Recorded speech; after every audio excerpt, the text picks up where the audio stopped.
Hey everyone, Scrapper Brad here. So just a quick check-in. A neighbor of mine called, and they're doing a home renovation. They have all this metal here. So there's a bunch of, on top here, tin shred.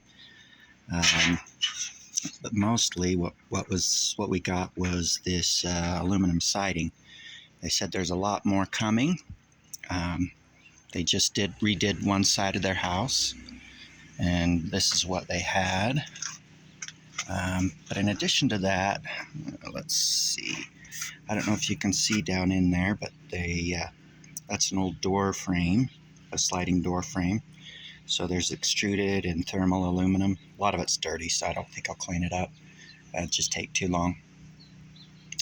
But yeah, a lot of goodness here, and look forward to taking this to the scrapyard, seeing what it weighs, what it pays. Again, just a quick video. Hadn't made one in a little while, wanted to check in. And yeah, so thanks for watching. Have a great rest of your day.